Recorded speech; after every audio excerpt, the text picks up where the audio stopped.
साथियों नमस्कार। आज की शुभ यात्रा में आप सभी लोगों का हार्दिक धन्यवाद, शुक्रिया। कबीर दर्शन में कहा गया है, दया भाव मन, वाणी तथा कर्म से किसी को चोट ना पहुंचाना अहिंसा है। दुखियों के दुखों को देखकर द्रवित हो जाना दया है और शक्ति चले तक उनके दुखों को दूर करने का प्रयत्न करना दया का व्यवहारिक स्वरूप है।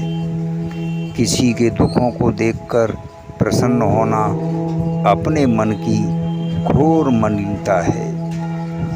इसके रहते हुए कोई मनुष्य मानसिक प्रसन्नता नहीं प्राप्त कर सकता।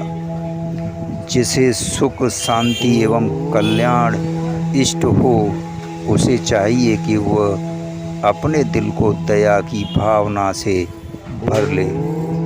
साथियों, दूसरों के दुखों को देखकर द्रवित हो जाए और दूसरों के सुखों को देखकर प्रसन्न हो। जो अपने ही समान दूसरों को देखने लगता है, वह दूसरों के प्रति संवेदनशील हो जाता है। उसके चित्त में हिंसा तो रह ही नहीं जाती। वह सबके लिए उदार, दयालु और पर दुख कातर होता है। साथियों, दया मन के मैल को दूर करने का साबुन है। साधक वही हो सकता है जो दया से भरा हो, जो केवल मानव नहीं अपितु प्राणी मात्र के प्रति दया रखता है। साथियों, उसका चित्त शुद्ध हो जाता है। यहाँ दया का अभिप्राय यह नहीं समझ लेना चाहिए कि वो दया करके चक्कर में पड़कर अपने आप को प्रपंच में उलझा ले। साथियों, हर व्यक्ति को अपनी श्रेणी और शक्ति के अनुसार ही परोपकार का बीड़ा उठाना चाहिए। अन्यथा कहीं कहीं परोपकार आत्म अपकार हो जाता है और आत्म अपकार करके अर्थात अपने आप को बंधनों में जकड़कर कोई सच्चा परोपकारी नहीं हो सकता।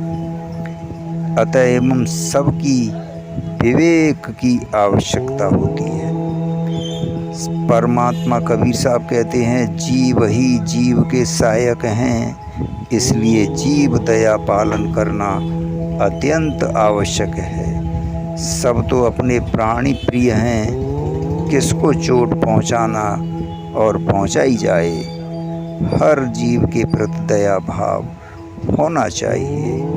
यही परम सत्य है और यही दया भाव है। साथियों, धन्यवाद, शुक्रिया।